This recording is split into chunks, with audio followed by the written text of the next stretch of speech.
Robert V de Brus, 5th Lord of Annandale, was a feudal lord, justice and constable of Scotland and England, a regent of Scotland, and a competitor for the Scottish throne in 1290 seconds in the Great Cause. His grandson Robert the Brus eventually became King of Scots. Early life. Robert was son of Robert Bruce, 4th Lord of Annandale, and Isabella of Huntingdon, widely known as Robert the Noble. He was also grandson of David of Scotland, 8th Earl of Huntingdon, and Matilda de Cavilloch of Chester, great-grandson of Henry of Scotland, Earl of Huntingdon and Northumberland, and Ada de Warenne, and great-great-grandson of King David I of Scotland and Maud, Countess of Huntingdon. In addition to Annandale, Robert was Lord of Hartlepool in County Durham and Writtle and Hatfield Broadoak in Essex, England. His first wife brought to him the village of Ripe in Sussex, and his second wife the lordship of Ireby in Cumberland. His possessions were increased following the defeat of Simon de Montfort at the Battle of Evesham, via a series of grants that included the estates of the former rebel barons Walter de Fauconberg, John de Melser and his brother Bernard. These grants were possibly compensation for the ransom his son Robert negotiated and paid to his brother Bernard and nephew Gilbert de Clare, 7th Earl of Gloucester, for his release following his capture at the Battle of Lewes. In 1271–2, Robert obtained the hand of Marjorie of Carrick, the young widowed heiress of Niall of Carrick, 2nd Earl of Carrick, for his son, also called Robert de Brus.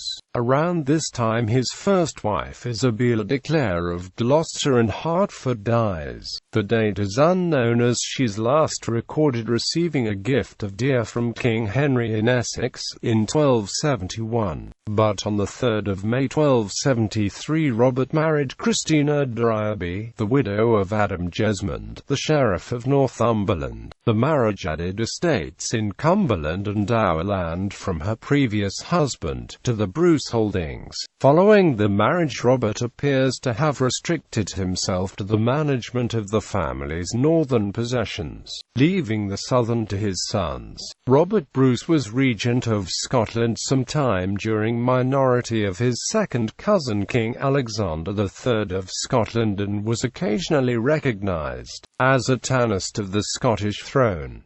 He was the closest surviving male relative to the king. Margaret of Huntingdon's issue were all females up until birth of Hugh Balliol sometime in the 1260s. When Alexander yet was childless, he was officially named as heir presumptive, but never gained the throne, as Alexander managed to beget 3 children. The succession in the main line of the House of Dunkeld became highly precarious when, towards the end of Alexander's reign, all 3 of his children died within a few years.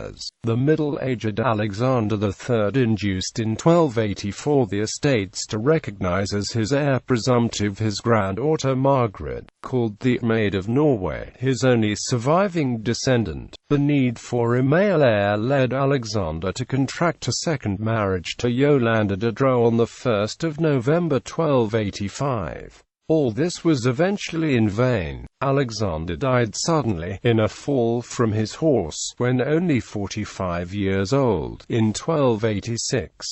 His death ushered in a time of political upheaval for Scotland. His 3-year-old granddaughter Margaret, who lived in Norway, was recognised as his successor. However, the then 7-year-old heiress Margaret died, travelling towards her kingdom on the Orkney Islands around the 26th of September 1290.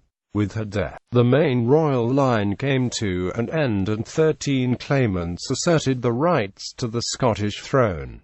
The Great Cause. After this extinction of the senior line of the Scottish royal house, David of Huntingdon's descendants were the primary candidates for the throne. The 2 most notable claimants to the throne, John Balliol and Robert himself, represented descent through David's daughters Margaret and Isabel respectively. Robert Bruce pleaded tanistry and proximity of blood in a succession dispute. He descended from the second daughter of David David of Huntingdon, whereas John Balliol descended from the eldest, and thus he had the lineal right. However, Robert was a second cousin of Kings of Scotland and descended in fourth generation from King David I of Scotland, whereas John Balliol was a third cousin of Kings and descended in fifth generation from King David I, the most recent common ancestor who had been Scottish king. The ensuing Great Cause was concluded in 1292.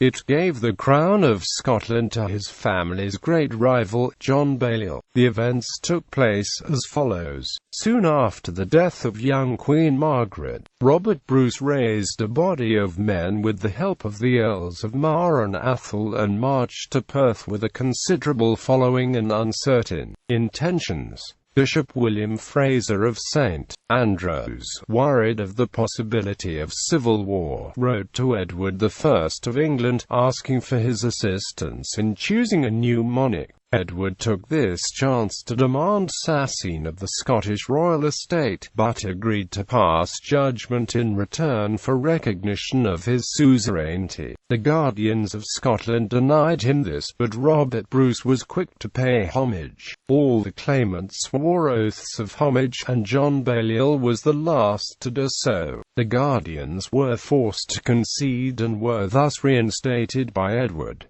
Judgment processed slowly. On the 3rd of August 1291, Edward asked both Balliol and Bruce to choose 40 auditors while he himself chose 24, to decide the case. After considering all of the arguments, in early November the court decided in favour of John Balliol, having the superior claim in feudal law, not to mention greater support from the Kingdom of Scotland.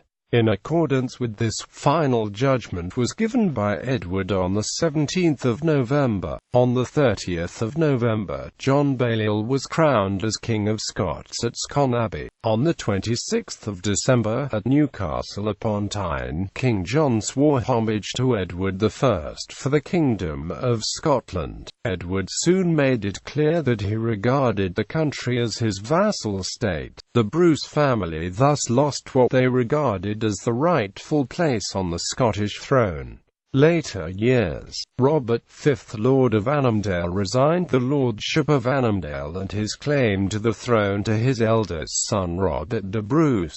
Shortly afterwards, in 1292, the younger Robert's wife Marjorie of Carrick died and the earldom of Carrick, which Robert had ruled jure uxoris, devolved upon their eldest son, also called Robert the future king. In 1292, Robert V de Brus held a market at Ireby, Cumberland, in right of his wife. The following year he had a market at Hartlepool, County Durham, within the liberties of the Bishop of Durham. Sir Robert de Brus died at Lochmaben Castle and was buried at Gisborough Priory in Cleveland.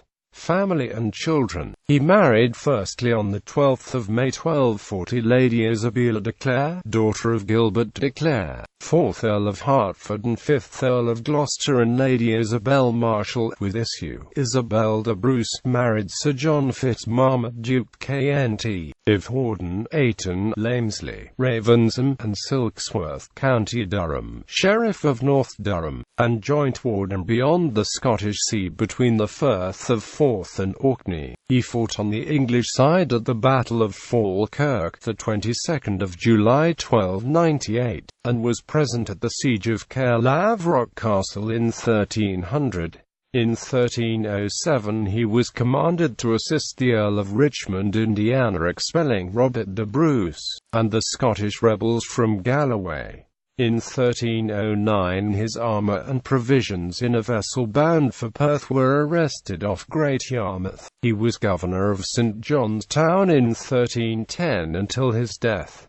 Isabel was buried at Easington, County Durham. Robert VI de Brus, 6th Lord of Annandale, Earl of Carrick.